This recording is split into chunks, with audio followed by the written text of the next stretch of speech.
Life is Strange: True Colors. It's the third main installment in the franchise, and no spoilers in this video. So, I've only played the standard edition, so I can't comment on the extra DLC right now, but I can say that I rushed to play this game like crazy because, as I said in my Life is Strange 2 review, interactive dramas are my favourite type of game, and Life is Strange 1 is one of my favourites. I still need to play the prequel Before the Storm. I loved Captain Spirit, and Life is Strange 2 began as a masterpiece in my eyes, but halfway through things started falling apart, but I still liked it in the end. I'm a fan of the franchise, so I got True Colors as soon as I could. And sadly, I think it's the weakest entry so far, but it's still solid, and any fan should experience it. In classic Life is Strange fashion, True Colors tells the story of adolescents affected by trauma, which, in turn, unlocks a superpower. After being raised in foster care, Alex discovers that she's a psychic empath, meaning she can sense others' emotions and technically their thoughts. Now 21, she leaves foster care and moves to the small mountain town of Haven. There, she is reunited with her older brother and welcomed into a loving, tight-knit community. But things take a turn for the worse, and that's all I'm gonna say about the plot. So let's start with the good. I love that we now get the full game on launch day instead of 5 chapters being released episodically. I really hope the franchise continues this trait. I also appreciate how True Colors is a lot less eventful and more grounded than previous entries. Like, take note, writers, being more about internal conflict rather than external can be just as moving. Sequels don't always need to get bigger and bigger. So let's talk about Alex. Erica Mori plays as her, and not only does she convey Alex's fears and desires with painstaking detail, she also has these big monologues where she has to carry entire scenes by herself for minutes, and she did so with great ease. Not only does she give the best performance in the whole game, she gives one of the best overall performances in any interactive drama I've ever played. Like, seriously, someone give this woman an award by the end of the year. There are some issues I have with Alex as a character, which I'll get into later, but I was endeared to her. Her hopes for a sense of home and community was lovely, and aiding her on this journey was gripping to me. Like her, I was very cynical when I came to Haven. It all sounded way too good to be true. It's a lot cooler than it sounds. Not possible.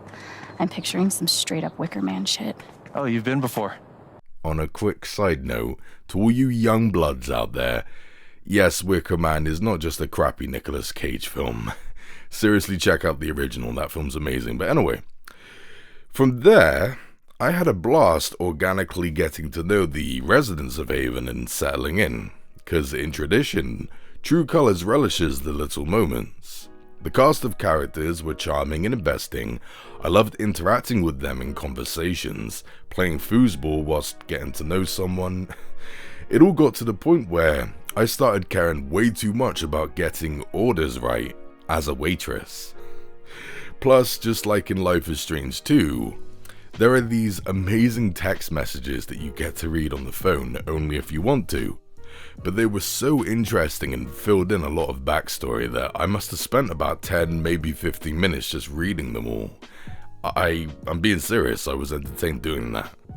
It is like, these things don't do much for the plot, but that is the power of these games, you're just soaked the fuck in.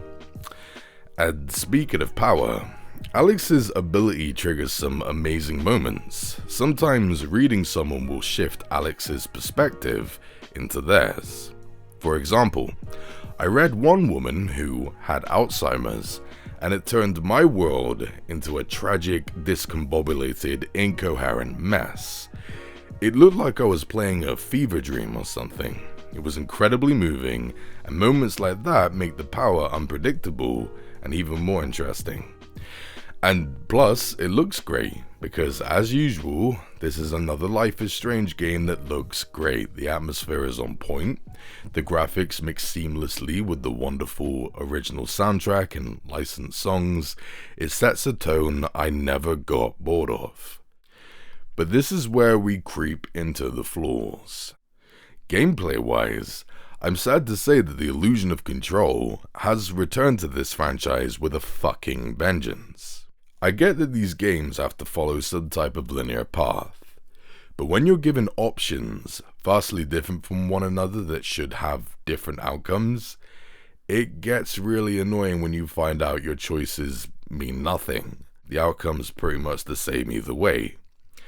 Yes, the previous games had this issue too, especially the second one, but at least there were some stakes. Sometimes in these games you can fuck up badly and get someone killed, but there's not much of that in this game. My choices barely made an impact. Forgive someone, condemn them, keep a secret, tell the secret, it really doesn't matter guys, the outcome's pretty much the same. Plus, no spoilers, but I do want to talk about the multiple endings. No matter how I chose to play the game, pretty much all of the endings were identical, bar a few lines of dialogue, characters doing certain things, and some extra scenes. It is so primitive for an interactive drama to play like that. I was definitely not having my own unique experience, I was just a passive watcher. I'd have an easier time accepting this if it was a micro DLC for the franchise, but as a £50 game, even more if you buy the special editions, this is unacceptable. If they continue this whole illusion of control trait, then I'm just gonna wait to buy their future releases at sell price. Another complaint I have is with the RPG chapter. I know I'm the odd one out here because everyone seemed to love this part, but during chapter 3, the residents of Haven start role-playing as a medieval town facing monsters, and it plays like an old school turn-based RPG. Burning blade! 1 damage, and you're on fire for the next 2 turns. It's quirky, charming, and at times funny as hell. All I'm gonna say is, read the blacksmith's thoughts. That's brilliant. It's fucking hilarious. Still, this whole chapter just felt like padding to me. It barely served the plot at all. I guess there are some nice foreshadowing moments, but they should have just used this chapter to develop the plot or Alex more. Which leads me to talk about the plot issues and how lacking Alex was as a character. She is too level-headed considering that she's fresh out of foster care. There are hardly any signs that she's grown up with such loss, rejection, and also a fucking superpower. She's unrealistically balanced and socializes way too easily. And speaking of foster care, a lot of her past was just a mystery to me. There are some great lines of dialogue which explain her past, but they're sadly optional, and I missed them on my first playthrough. And there are some brilliant flashback scenes that do fill in gaps, but they come in way too late into the game, and I think True Colors should have began with us playing as a younger version of Alex, grown up in foster care. Not only would it have been very unique, but I would have got to experience Alex's catharsis when moving to Haven and finally discovering a sense of home and community. But instead, as soon as the game began, I just got the sense that the story already left me behind, and it took me too long to get a clear sense of who I was playing as. I wish the game delved deeper into the psyche of someone who grew up as an orphan. And because we're introduced to her after she's discovered her power and had years to adjust to it, I had no idea how it affected her already confusing and miserable upbringing. I just felt slightly disconnected from her, and I really didn't want that. And just like in Life is Strange 2, Alex reveals her powers to a few people, and they barely react to it. They adjust to her abilities very quickly, accept them, and then just stop talking about them. Never thought I'd have a freaky empath friend. Pretty wild. Not only is that silly and unrealistic, it's also a missed opportunity. Like, what is it like for Alex to grow up with these powers and then finally reveal them to her loved ones? And does it make them nervous being around her when she can easily read them? I could have spent an entire chapter or two being dedicated to those questions. But nope, they decided to spend an entire chapter playing like an RPG. Thankfully though, things do start picking up toward the end. When it comes to the final chapter, there are some nice reveals, wonderful monologues, and Erika Mori got to flex her acting biceps till they popped.